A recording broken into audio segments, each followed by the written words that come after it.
Hi, good morning. Oh, it's like, whoa, they're coming to get me. I just noticed that. Woke up weird, but I did sleep till 5:30. I heard my little alarm going off. I set my first alarm for just a buzzing. It's just like this faint, wake up. And I was in the middle of dreams. I don't know what about. Oh, the lights are weird in here today. Does it look foggy to you? Yeah, this is Tuesday, February 25th at 5:49 a.m. And it is lesson 55 of A Course in Miracles, which again is one more recap of the first 50, 5 at a time. So these are a recap of lessons 21 through 25. So I'll just read them. The titles. I am number 21. I am determined to see things differently. Number 22. What I see is a form of vengeance. Number 23. I can escape from this world by giving up attack thoughts. Number 24. I do not perceive my own best interests. Number 25. I do not know what anything is for. I remember these, and I was like, okay, I'm determined to see things differently. That's that commitment. I am determined. And then, like, what I see is a form of vengeance and, like, attack thoughts. And I don't perceive my own best. So the attack thoughts, I'm like, oh, yeah, like everything, any negative, any twinge of negativity is an attack thought. I'm attacking myself. I'm attacking other people by like comparing and saying, oh, it should be this way. And I'm frustrated that it's not. It's like an attack on something or myself or person, place, or thing. And it just keeps me like small. I'd actually noticed, I was practicing this yesterday. I noticed that a few times yesterday. I'm like, oh, dang it, I still have attack thoughts. I'm glad we're repeating this lesson. And usually it was like in the form of self-doubt. It's usually not directed outward. Although I did have an attack thought on my husband. It was one of those like, why? And he did it to me too yesterday. I caught him. I did something that annoyed him. And I turned around right in the middle of catching his face being annoyed. And I was like, I got you. Are you frustrated with me? And he's like, no. And I'm like, tell me the truth. Because there was a visible, and then and I was like, what? I know you're annoyed that I left that thing right in your way, aren't you? And he's like, no, I'm annoyed that you're bugging me about it right now.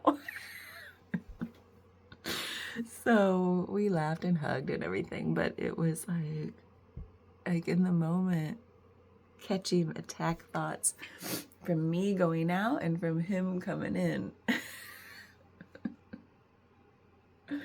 Attack is such an aggressive word, but it's like that's what it is. It's here. I'm gonna. Does that look clearer to you? Oh, it kind of does. I think I just had a fingerprint on my camera. So anyway, yeah, these attack thoughts are still. It's in my eye. Are still here to be recognized and eradicated. Actually, nothing seems to leave me if I'm trying to eradicate it. So I just have to be like, grace, love, I understand where they're coming from. It's human. And then just be like, please take them from me. I don't want attack thoughts anymore. So I have to do it through love, not eradication. This is last night's tea that I took with me to our little music event that we went to in the next town over. And I didn't get to drink. It was too hot. So this morning I warmed it back up on the stove. And it's still good. It's a little more potent after sitting all night. Zing! But the one I really like is lesson 24. I do not perceive my own best interests. How could I recognize my own best interests when I do not know who I am? What I think are my best interests would merely bind me closer to the world of illusions. I am willing to know the guide God has given me to find out what my own best interests are, recognizing that I cannot perceive them by myself. That is true for me. It's that same thing I've said too many times because of this lesson. Like, I couldn't possibly know what the best possible outcome is for any situation. I might, and this is hard for me as a recovering project planner and consultant where I have to have all the answers. It's hard for me to not want to plan for the best possible outcome. And it's okay to still plan for that, but then get out of the way and surrender the how. Like this whole idea of like, I don't have to know how things are going to be done. It's like asking for a sign from the universe, and then it might come in a wildly different way than you expected, but it's still the sign.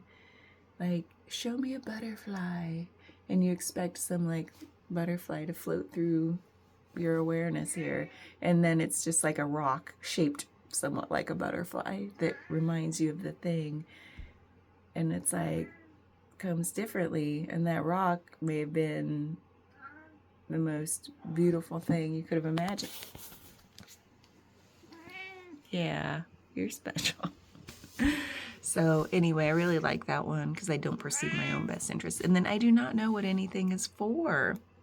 To me, the purpose of everything is to prove that my illusions about myself are real. It is for this purpose that I attempt to use everyone and everything. It is for this that I believe the world is for. Therefore, I do not recognize its real purpose. The purpose I have given the world has led to a frightening picture of it. Let me open my mind to the world's real purpose by withdrawing the one I have given it and learning the truth about it. It's surrender again. Like, I don't really know what anything is for. Everything that I think it's been for so far has been of my own thoughts, my own making. Meow. And I'm done with that. I'm done. It's kept me pretty limited. It's done some pretty good things, I think. I've learned a lot. But it's where I'm going, it's not enough. There's more for me now than what I can perceive the world to be. I want more. I want more. I want to get out of my own way and just let the universe surprise me. Right? Right? Give me a kiss. So anyway, I really loved this recap of these lessons. So that was lesson 55, a combination of lessons 21 through 25. But the real one I really love is I do not perceive my own best interest. That's such a good reminder that, like, you can plan up to a certain point and you can send up your hopes and wishes and dreams, and you can do your work, do your shadow work, look at your triggers, look at what rubs you the wrong way, and treat those as like reorienting, like little glimpses of like, oh, what should I be looking at here inside? Like, how do I feel? Where's that landing in my body? Feel into that feeling. It might be like a twinge in the stomach, like, oh, there's some guilt there. Some twinge in the heart, like, oh, it's like grief. What's it teaching us? Those little body sensations are teachers. The body is a portal. The body is a portal. I've said it a million times. Ow. He's got little claws. Okay, that's enough.